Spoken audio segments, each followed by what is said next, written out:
well, let's go into the next game. Once again, JB, take it away for me, buddy. AeroLink versus TEC. Just TEC. I was about to say TEC. TEC, because it is caps like that, I could see it being TEC. But it's going to be TEC. We have to come up with like a really cool name for him, like the Evolutionary Chief or something like that. Just I don't know, man. it may be his initials. If it's his initials. Yo, man, I want to see him get the dumbest kills so I can call him the extra cheese. Yes, That there would we be go. The Call him the yo. Burger King. Oh no! Okay, the extra cheese. The extra cheese right The there. extra cheese. Yo.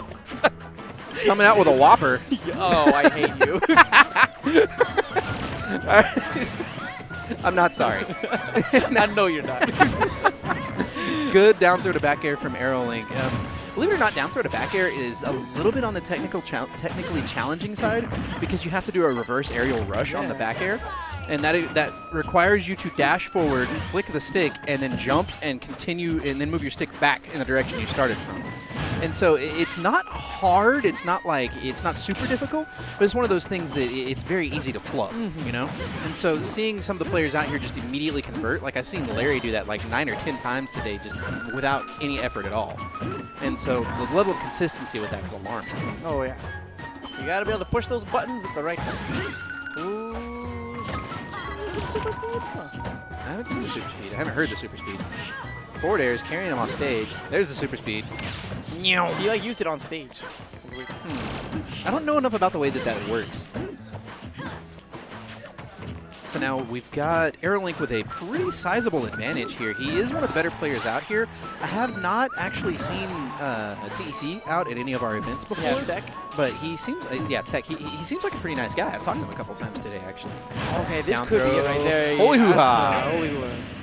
All right, opens up McDonald's, goes right through the drive-thru, takes game 1. No discount, no tax. It's no tax weekend. JV's face right now. You did not. Well, you said it was the extra cheese. I had to throw that one out there.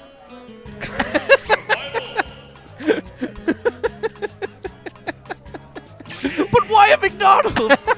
Why a McDonald's? Because AeroLink seems like the discount kind of guy. No, man, shout out to Wendy's. Right? Like that Wendy's across the street should sponsor us. We have nobody with an ice move. I can't make a Frosty joke. Oh, that's true, man. I'm so sad. Yo, but Blizzards, though. Blizzards, though. We're off to game number 2. We have AeroLink against TEC. TEC opting to go to Town and City. It's like Town and Village. That's not quite right. Now, let's see what TEC can do on this stage. AeroLink once again getting that back air. You mentioned it in a previous game that back air has a vulnerability on the shield part because it's a shield, yo. Yeah, exactly. I mean, that should be like that. It's like a phalanx, you know? You put it into a spot where you need it, and it's impervious. That was really good up smash. Yeah, and the fair came out really nice. He knew that AeroLink would be dropping his shield and put it out to set up for that up smash. Like, we can tell that TEC actually has a little bit of experience with the character and knows more or less what he's doing. He's not necessarily a bad player or anything at all. He's giving AeroLink a run for his money right now. It's a pretty even game. But I think that AeroLink, with his knowledge of the matchup after playing Denti so many times, is going to ultimately have the edge here. Yeah, it's going to come down to the clutch factor. He's done a great job of piling on the percentage, but how is he going to clean his plate? Exactly. Because at the end of the day, you can put on as much damage as you can, but if you can't take those stocks, it doesn't mean anything. Exactly. Especially with Sheik, she has so much difficulty getting the KO, and she struggles to really seal the deal, whereas that right there happens on almost every stock. Yep. Holy hoo-ha, taking first stock of game number 2. TEC, he's not as far behind as he was the last game, and it's just one sweet spot smash, like up smash or forward smash even, may help him seal this deal.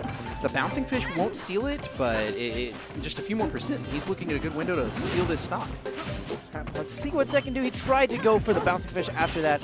I feel like at this point he's kind of brute forcing a bit, which is a problem. You know, yes. Sometimes you get so caught up in the mentality that, hey, I need to close out this stock, that you start doing very committal options in a desperate attempt to close out. And players like AeroLink, who we've mentioned can be very reactive when he needs to, especially when he's in the lead like this, will punish that consistently. Should be stock. There it is. And he gets the balloon too. Yes, TEC is on the board in more than one way. The balloon count currently in his favor. Now we throw neutral air. That's a thing. Oh, what was that? Oh! AeroLink just sticks a foot out and says, dude, I mean, I got to seal this. I mean, just pushes it out just enough. That's like the final push, man. It was seriously like, I couldn't help but think about like Scar, Mufasa, Long Live the King. Or the reference you made earlier with the Joker. All it takes is a one little push.